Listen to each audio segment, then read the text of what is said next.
We are running a rapid right above a 25-meter death waterfall, which always amps things up a little bit. Oh, there's boulders here! Yeah! Woo! That was a wicked rapid.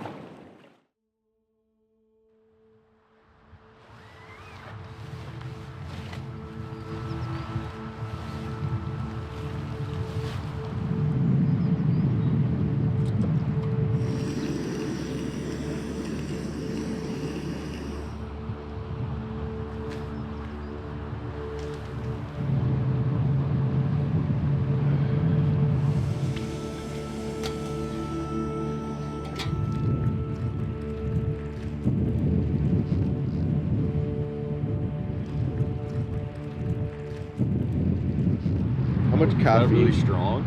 Pretty strong. Yeah, I think I put too much in yours, but mine here. Taste this. Like your mine is maybe like. Yours is a little weak. You want to just do a dump back and forth? Here, I'll dump it. Dump it. One more. Way better.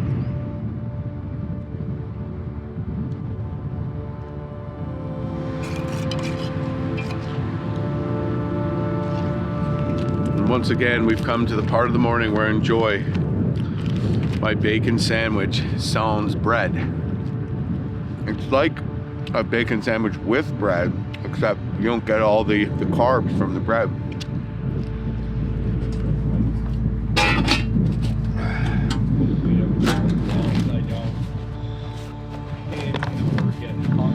I fit the mess kit in the food barrel. A real milestone of any canoe expedition. Today, we're starting the day off with a long rapid. Starts as like a class 2 boulder dodge and ends in like a pretty intense class 3. Then we have 2 more obstructions today, which might be runnable rapids. We really missed catching a fish for dinner. We ate our freeze-dried and dehydrated meals and we were like, man, I could really get a fish, but we didn't want to take the time. So tonight we're definitely going to do that and supplement our calories again. And then I think some of these portages around the waterfalls, maybe one we could run, one we have to carry, but I think they're going to be incredibly beautiful with eskers and everything. So I'm just really interested in just looking at the scenery that the Hood River here has in store for us.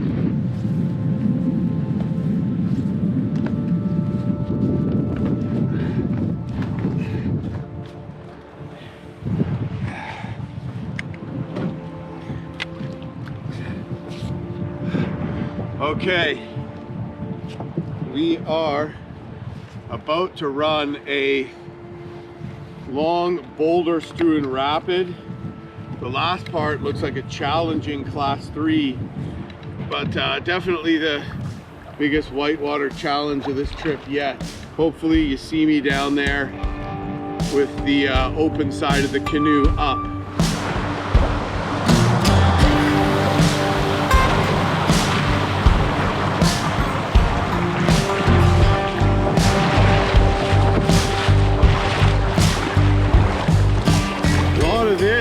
Approach, very long rapid. The hardest part about running the challenging parts is the lining up properly to it.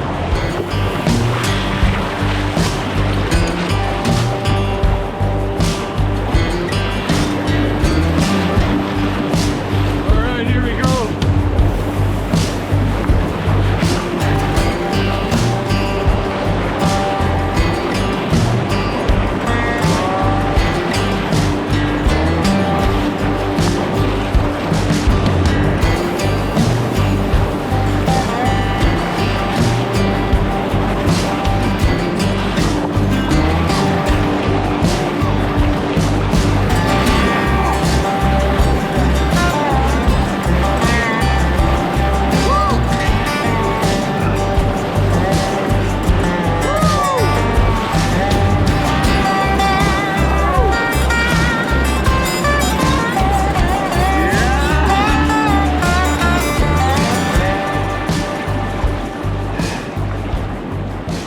Woo! Just a fun big water run, baby. That was awesome. Like Ted will have no problems, never hit a rock.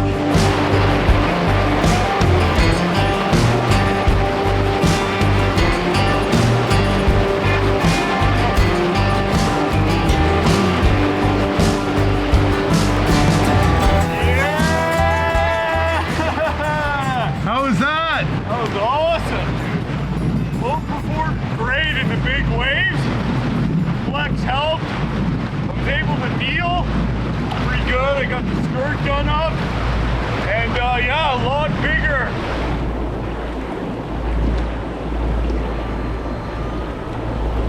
Oh, first cast. Oh, that's one of those red ones. Wow, dude.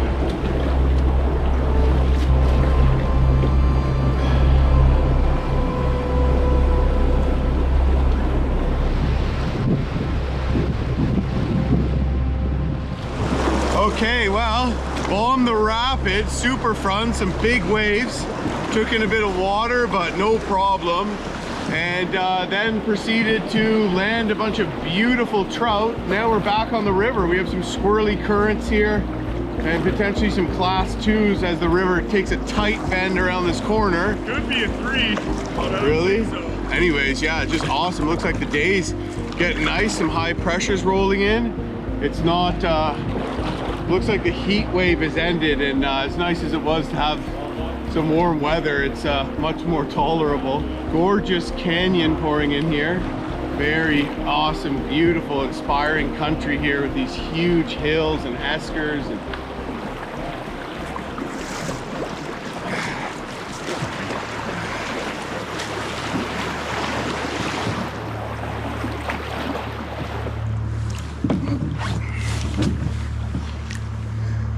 looks like there's a ledge at the end that maybe we should scout, but probably could get by it a hard right.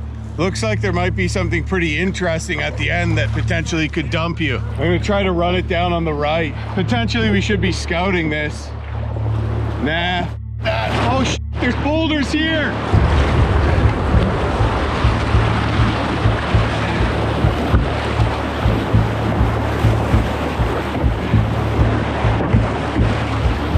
Yeah, watch out for that.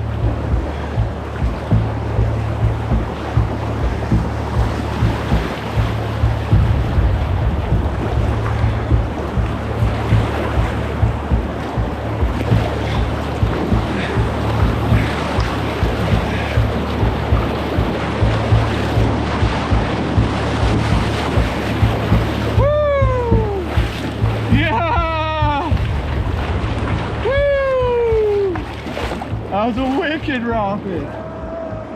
Yeah! That was awesome!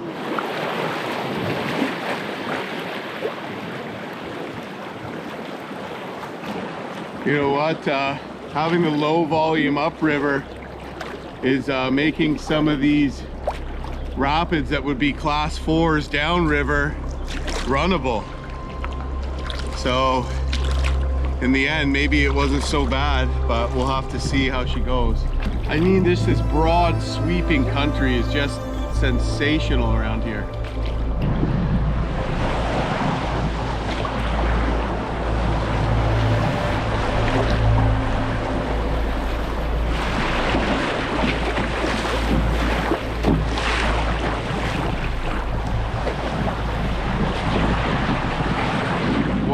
We made it through a fun little whitewater section, ran a long bouldery rapid that was followed up by a big water class 3, and then picked our way down another one where there's a tight little ledge at the bottom that we had to run. That was fun, and then a couple more. And now we're just cruising in the current a little ways, and we'll get to a mandatory portage, which is a class 5. So this looks like it's going to be really beautiful too. I'm looking forward to seeing it. Not so much looking forward to carrying around it. What?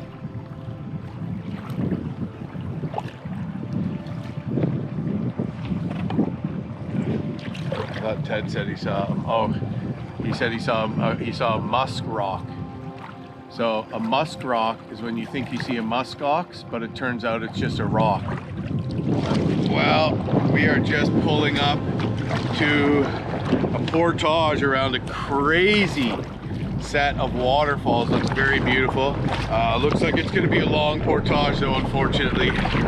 So just gonna get her done. I don't know how long it's gonna take, but we got 3 of these today. We're looking to do some fishing at the base of the final one.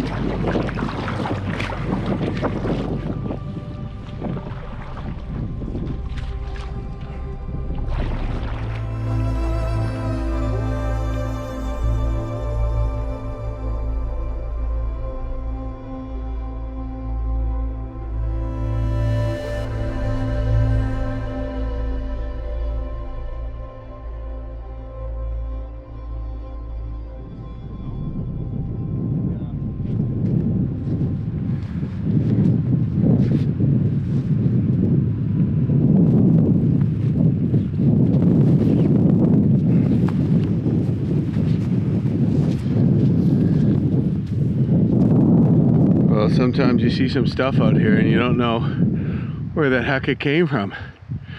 Looks like that might have been used as like a prospecting stake and mineral exploration. I don't know, but some of these things can be sitting here for a long time and they don't decompose in the Arctic.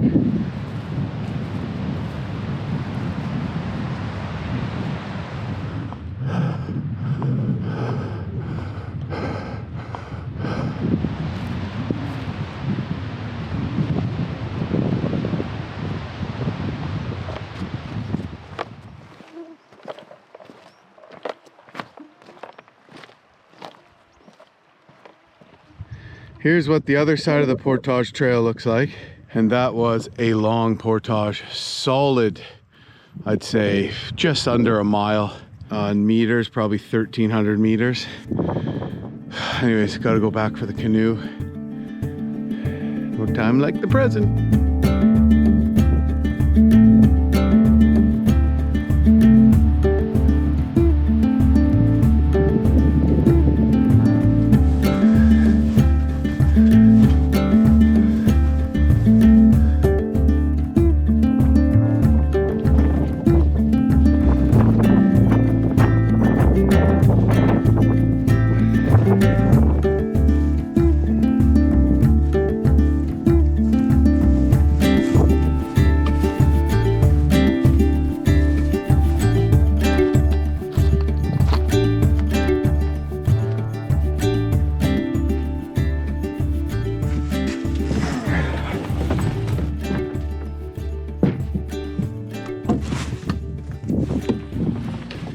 Well, this portage turned out to be longer than anticipated for sure, but man, what beautiful sights in the canyon, surrounding hills, eskers and all that kind of stuff. And the day got a little nicer too, but of course, when the weather gets good, the mosquitoes and black flies decide to come out too. So you can't win. But man, this has just proven to be an awesome trip, although this portaging has taken us a lot longer than anticipated. So we have 2 more like this today too, and if we can get through them, then we'll be able to catch up with some open river, not too many obstructions and swifter current. But hopefully the other 2 portages are a little shorter and we can get through them and hopefully do a good bit of fishing there at the base of the final one, because it should be an epic fishing hole right where a tributary comes in.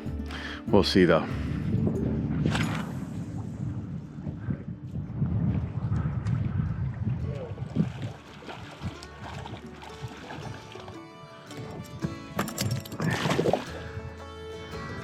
Back on the water here, and we're just trying to get through this stretch of river.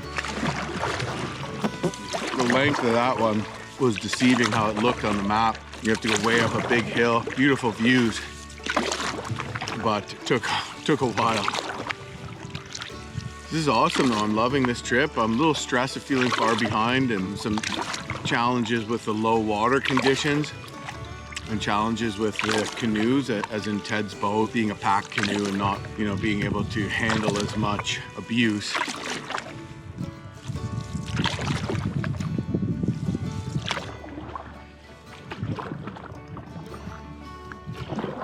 Really cool just looking at like what looks like a big mound of snow and ice, and must be just the remnants of an ancient glacier just holding on. You can see where the glacier would have filled up a much larger area, and it just looks like a mound of off-colored dirt or clay almost, because the snow and ice has dust and sand blowing on it, but you can see a tributary pouring into the river off of it. So yeah, it's just a huge hunk of ice up there that never melts,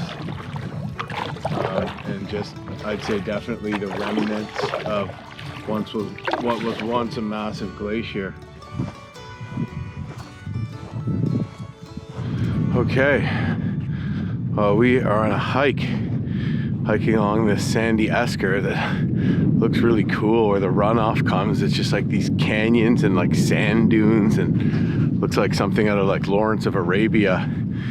But lot of caribou prints, big bull, some fresh, some not so fresh, all along the sand here. And we just pulled over to hike up and check out this big ice mound and see if it is indeed an ice mound and not just some clay or something or different colored soil, but we think it's the remnants of an ancient glacier.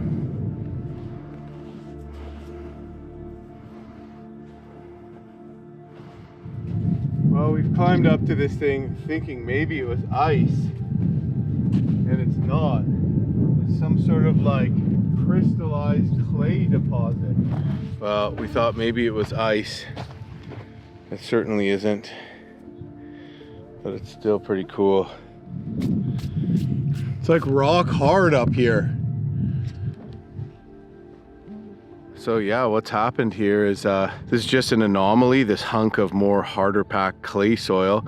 And as the glaciers retreated, it washed all the sand from these eskers, which are deposited by rivers essentially that flowed underneath massive ice sheets.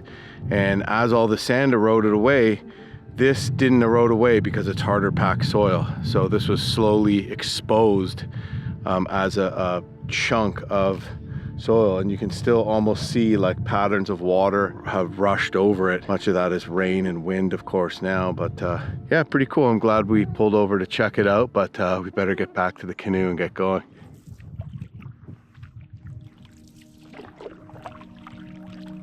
Inuit Falls we're approaching right now.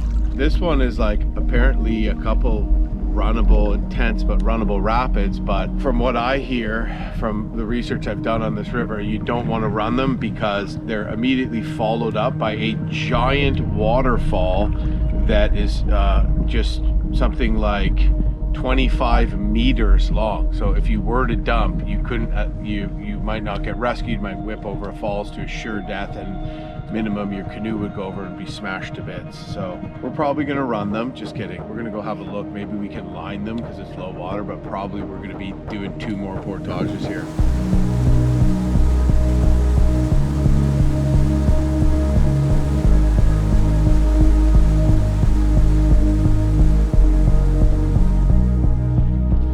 Well, we scouted it out, gave it a good scout actually, and we decided we're just gonna run it just because at these water levels it's like just maybe barely a class 3, and the water is not nearly as pushy going up to the falls. There's 2 ledges before the falls, and I don't think if we dumped we'd even get pushed over the 2nd ledge. But still, we are running a rapid right above a 25-meter death waterfall, which always amps things up a little bit.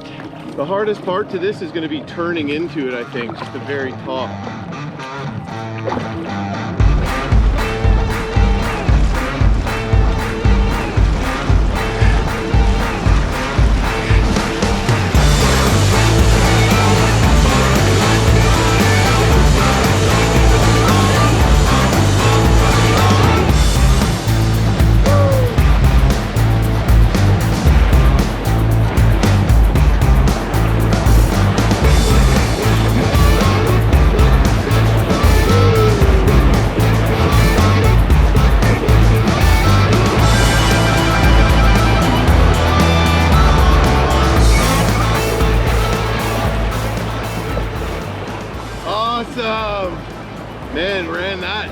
clean, perfect run. Had to miss like a big hole there at the top, was a little trickier than anticipated. Here comes Ted.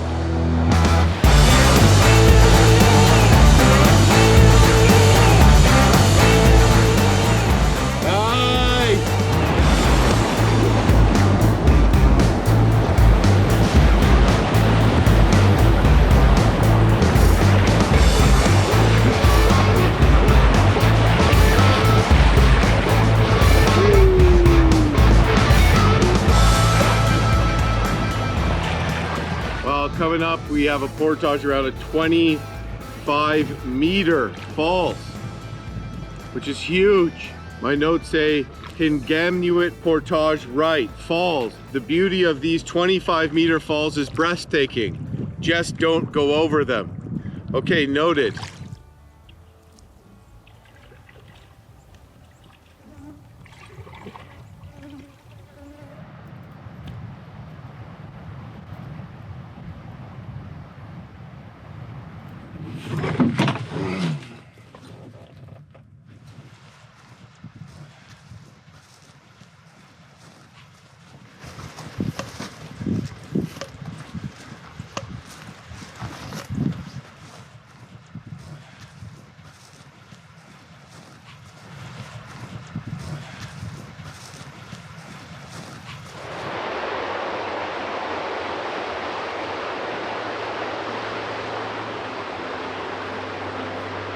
Well, I finished the portage, put my bags down by the water like we were gonna put in and paddle away, but it was late in the evening and I walked up to look at the falls and found this beautiful flat area. There's some evidence here of Inuit people camping back in the day. Likely this has been a camping area for a very long time, and it is absolutely beautiful. We're camping right by this falls. So I'm gonna catch a fish. I'm too tired to do much fishing because the portaging took longer. It was harder than anticipated as usual, but we were excited we could run those 2 rapids instead of having a portage though. So yeah, anyways, yeah, I'm gonna go take a couple casts and then we're gonna eat fish, we're gonna eat some dehydrated food and have a nice evening. Hopefully get to bed before too late.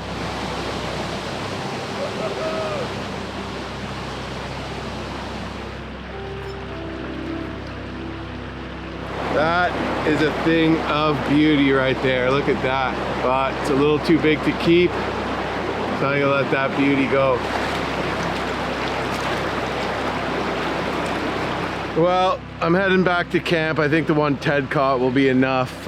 Yeah, they weren't taking my lure this evening, and all I could catch was huge ones. So, but yeah, I mean, you can just stay up having fun. It's like a playground out here. But eventually, with this sun, you know, you don't want to go to sleep, and you got to, or you just get exhausted. And we got a big day tomorrow, so I'm gonna head back up to camp. We'll eat Ted's fish, and we'll have a, you know, dehydrated meal and crawl into bed.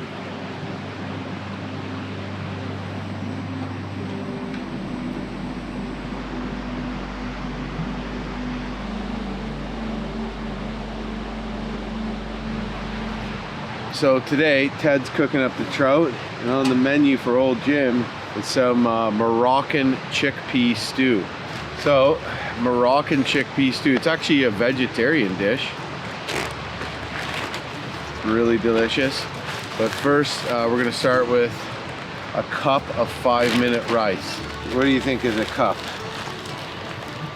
Think that's a cup? No. Now? Maybe. Okay, I think that's about a cup. A little for good luck. You start with some onions, you cut them up, you fry them, you start adding your spices to the onions, a bunch of really interesting spices. You add your chickpeas. Basically, you just simmer it like you would any stew before putting it in the dehydrator, I think at about 140 for about 10 hours or so, and it's really good. Because we had to go so light on this trip, before I left, I went on a dehydrating marathon, and I dehydrated pretty much all my dinners for this trip, you know, which would serve to be a little side for the fish we were hoping to catch, because we went light on calories. So in these videos, because let's be honest, watching old Jim just pour hot water on his food every day might not be the most engaging cooking scene. So I thought, hey, why not film some of what I'm doing back at home, and I can cut back to that as I'm explaining the recipes and how I cook them. And I made pemmican as well, which I've done many times, but it's a big process too. So I must have been going at it hard for like 5 days with 3 dehydrators going and the kitchen oven going. And Tori's like, can I use the oven for anything else? So thanks to Tori for letting me take over the house and the kitchen and prep for this trip. But yeah, this is smelling really good. And Ted is just about to cook up the fish. Are you gonna hit that with some seasoning first? Oh yeah.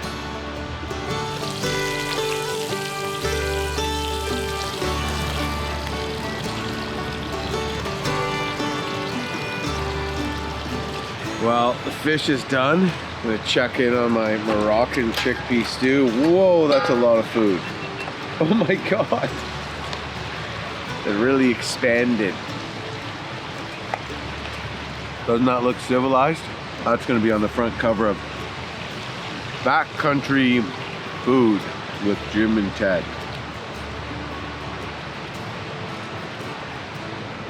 Well, it is about that time, ladies and germs. A couple of big portages today, probably all in just a bit shy of 2 miles of carrying. There's muskox poop right in front of these falls, which is just so cool. Like, as if it couldn't get any more amazingly beautiful. Imagine a herd of muskox grazing right here. Anyways, I'm going to climb in the tent for another well-deserved sleep and try to drag myself out of bed tomorrow morning after, you know, get a good 7 hours and get on with what is hopefully another awesome day.